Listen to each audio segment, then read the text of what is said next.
No te quedes fuera. Aprende sobre fenómenos naturales, sus riesgos y planificación territorial. Cada martes y viernes a las 11 de la mañana con Cristian Farías en divoxradio.com. Ya estamos de regreso para conversar con Felipe. Bienvenido al programa. Muchas gracias, Bárbara. Hola, ¿cómo están? Gracias por la invitación. Gracias a ti por estar acá con nosotros. Mira, antes de comenzar a hablar sobre Foresight y comunicación, me gustaría hacerte una pregunta más bien personal. Es como cuando tú escuchas el concepto futuro, ¿qué evoca para ti? ¿Qué te imaginas con la palabra futuro? Una gran interrogante. Eso es lo que me pasa con el futuro, y yo creo que el tema de hoy es el tema central. Me parece que yo creo que biográficamente te podría decir que para los que tenemos, no sé, yo nací en el 73, de alguna parte transitamos nuestra infancia, nuestra adolescencia con ciertas ideas de futuro bien tecnológicas, bien definidas, bien positivas quizás, sobre un mundo mejor.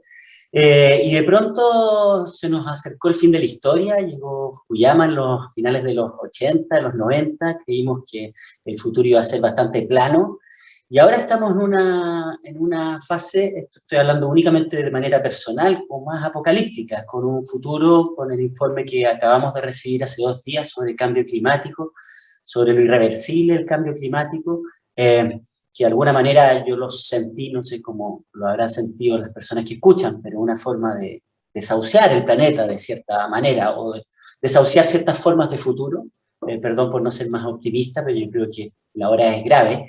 Y por lo tanto, cuando yo decía que es una interrogante, de alguna manera esa trayectoria se reduce en eso. No sabemos muy bien qué va a pasar, nos está sorprendiendo todo. Los últimos 3 años de la historia de nuestra sociedad han sido realmente completamente inesperados para la gran mayoría, al menos para mí. Y por lo tanto, esta idea del futuro como abierto, como interrogante, con su lado esperanzador, pero con su lado también angustiante, es algo que últimamente, personalmente, se me ha reforzado. Ay, perfecto. Gracias ahí por compartir igual la emoción que te genera esa interrogante. Y a propósito de esto que mencionábamos como al principio del capítulo como título de Foresight y comunicación, me gustaría preguntarte cómo fue que escuchaste por primera vez este concepto de Foresight. Precisamente lo escuché en el ámbito de la comunicación. Y si me permites como hacer una mini introducción. Adelante. En comunicación estratégica, que es el área en la cual nosotros tenemos el magíster en la universidad, y la cual me desempeño actualmente en la dirección académica, nosotros tenemos una especie de ABC, por decirlo de manera simple, que dice que la comunicación genuinamente estratégica es una comunicación que uno sabe leer el entorno de una organización, y eso implica los escenarios, las predicciones, las perspectivas sobre ese entorno. 2, generar estrategias que anticipen ese entorno y respondan a las problemáticas e intereses de la organización. Y 3, muy finalmente, implementar esa estrategia. Es decir, que contra lo que muchas personas pueden pensar, la comunicación se trata mucho menos de creatividad y de originalidad y de imagen, que de análisis de lo que está sucediendo en nuestra sociedad y la capacidad de una organización de evolucionar comunicacionalmente en ella. En el cuadro de ese ABC, entre entorno, estrategia e implementación, la pregunta sobre Foresight, que desgraciadamente las traducciones no son muy buenas, a mí no me gustan tanto las palabras en inglés, hay que decirlo, pero cuando son precisas, me parece, cuando son técnicamente precisas hay que usarlas, siempre ha estado. Y yo te diría aún más que, en mi experiencia, lo que ha habido siempre, ha habido como una cierta disociación en el mundo de las comunicaciones. No tanto así en otras áreas, pero que tiene que ver con una disociación entre lo que es el forecasting, o lo que se dice la predicción, que es la utilización de datos actuales y datos pasados para predecir un determinado futuro, como lo hace el servicio climatológico, ¿no es cierto?, cuando vemos el tiempo, las predicciones para mañana. versus esta idea de foresighting, que tiene que ver mucho más con dibujar escenarios, con anticipar futuros. Y en ese anticipar de futuros son futuros emergentes que no necesariamente se desprenden de la lectura de datos actuales, o al menos no tan mecánicamente, o no tan probabilísticamente, sino que más en la línea de lo que es plausible y no tan estadísticamente probable. Y a mí me pasa que la mirada que yo tengo sobre la industria, las comunicaciones y sobre la disciplina, me hace pensar que ambas cosas han estado un poquito disociadas. Normalmente las organizaciones, y en esto las grandes instituciones públicas y privadas, son bastante fuertes o intentan serlo en forecasting, esto es en predecir ciertas tendencias futuras que van a afectar su negocio. Entonces viven haciendo grandes análisis sobre el precio del dólar en el pasado, sobre las tendencias de los consumidores en el futuro, etc. Y desde la comunicación, quienes éramos o quienes hemos trabajado en consultoría o quienes trabajamos en consultoría, siempre caemos más bien en el foresight, en el decir, a ver, ya, ok, estas son predicciones, pero fíjate que lo que va a pasar mañana o lo que va a pasar en 2025, y aquí hay que hacer una especie de mea culpa. Yo creo que hemos vivido en el mundo de las consultorías, en las comunicaciones, proponiendo escenarios, a veces en buen chileno le achuntamos y a veces no le achuntamos, pero con un cierto divorcio respecto a lo otro. Y mi convicción, mi tesis al respecto, es que hay que aunar ambos ejercicios para las comunicaciones. Es decir, que es necesario de alguna manera, no la tengo claro, y aquí la metodología es algo que está en proceso, pero hay que empezar a ser fuertes en la anticipación de escenarios, sin perder de vista, digamos, el soporte que dan el manejo de la información actual y pasada, como para intentar leer un entorno que me imagino que aquí en esta radio y tú en los programas que tú conduces lo han dicho en todos los tonos, que es como decir, este mundo tan VUCA, ¿no es cierto?, voluble, incierto, complejo y ambiguo.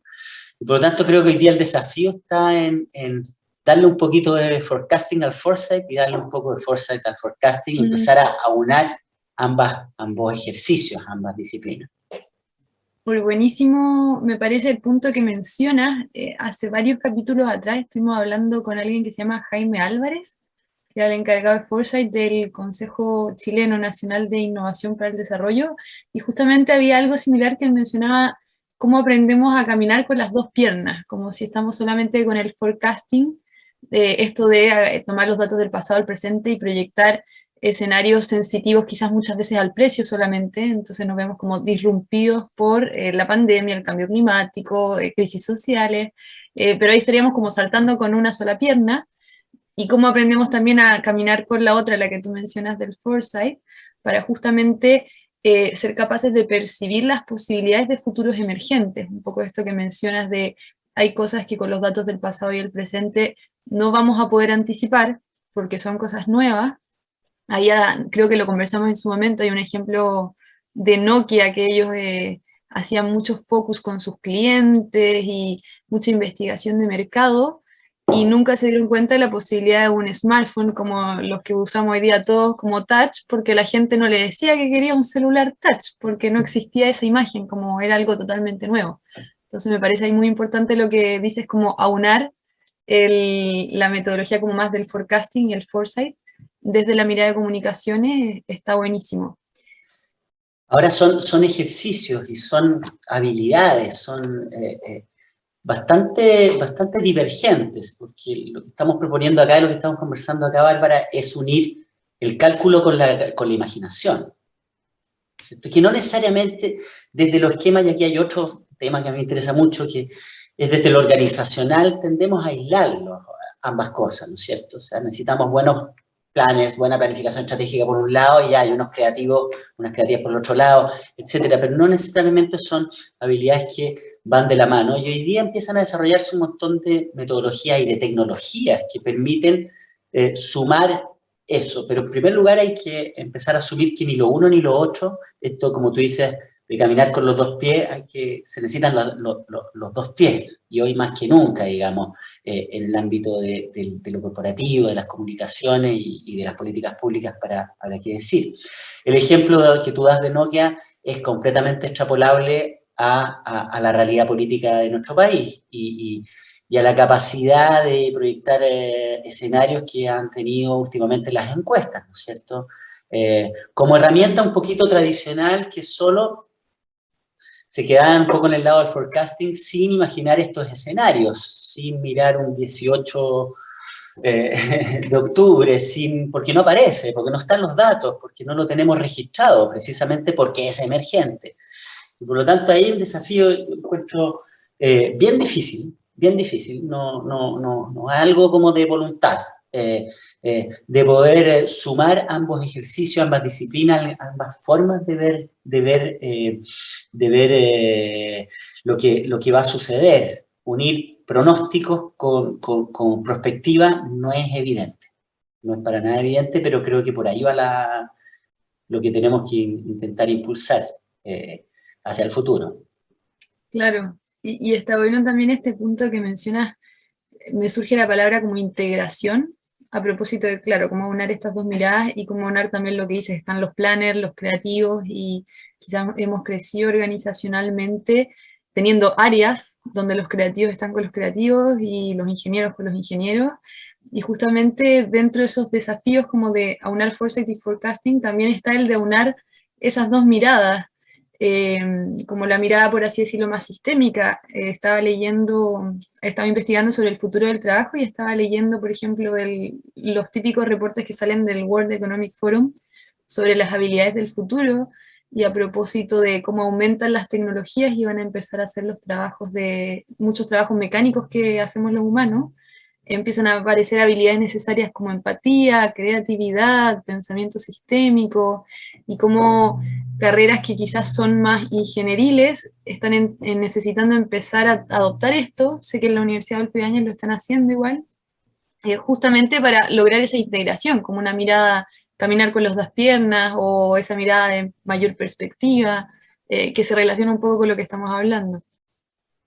Es bien impresionante cómo esos mismos rankings que tú citas, digamos, cómo han ido subiendo de lugar en la supuesta preeminencia o importancia a temas precisamente como la creatividad, la empatía y otro tipo de habilidades. Pero ojo que yo quiero insistir sobre un punto, no es reemplazar lo uno por lo otro, yo creo que es la disociación la que nos ha generado nos genera todavía un cierto estancamiento en esta área. Es la integración, como dices tú, la clave. O sea, necesitamos muy buena información y muy buen análisis de data, y para eso hoy día están las tecnologías, y también mirar escenarios con una perspectiva mucho más divergente, yo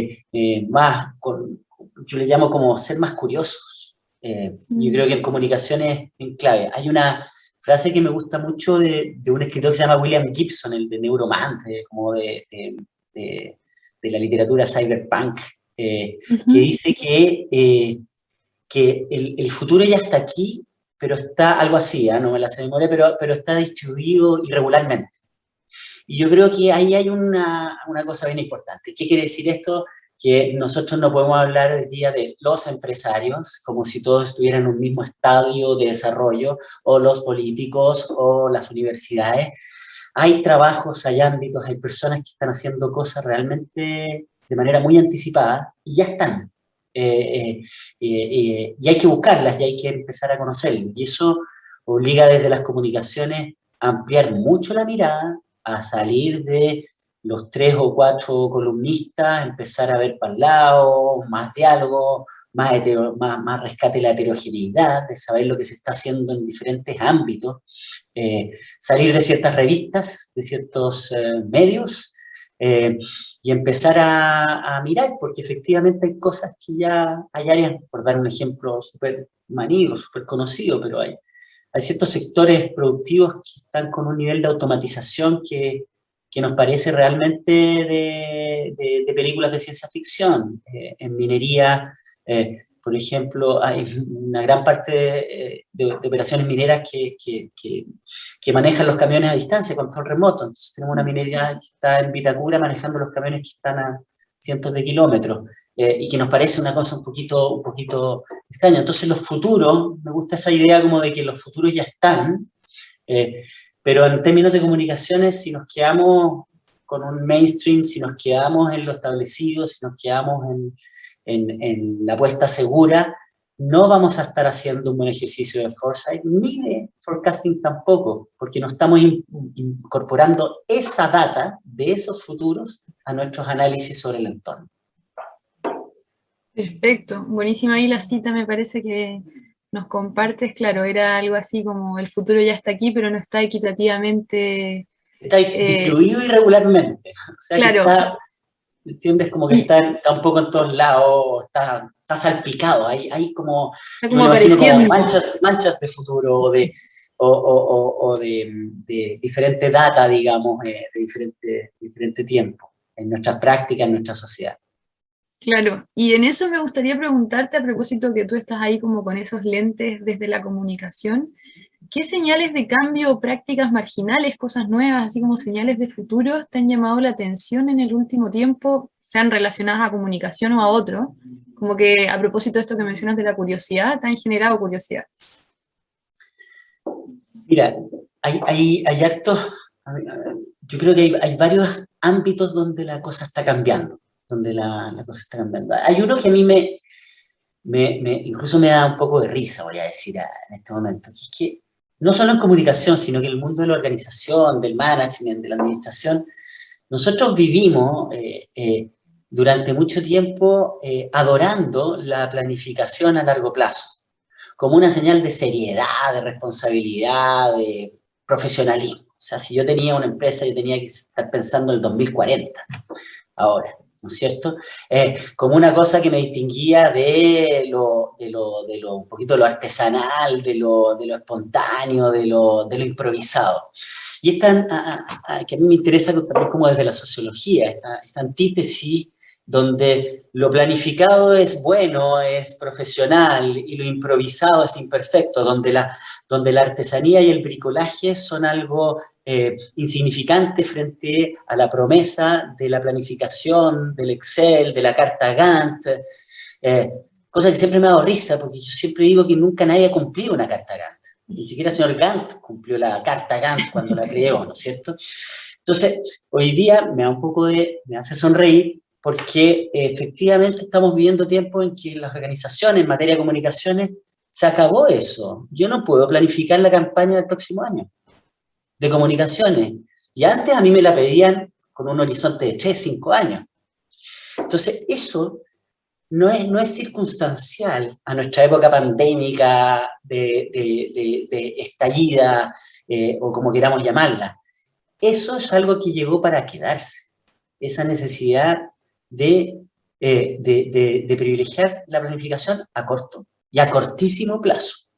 Y uno ve que las buenas campañas comunicacionales en el último tiempo, no sé, o las buenas empresas están cambiando sus mensajes, están haciendo ciertos giros, ajustando sus estrategias de manera constante, a unas escalas de tiempo que antes habrían sido objeto como de burla dentro de la carta Gantt y de la planificación de la organización. Entonces, hay varias, digamos, en esa línea, pero que apuntan como dice un amigo, a hacerse cargo del ataque realidad, que significa el que es un poquito ridículo, en que yo o tú lleguen acá y digan, ¿saben qué? Vamos a planificar 2025-2030.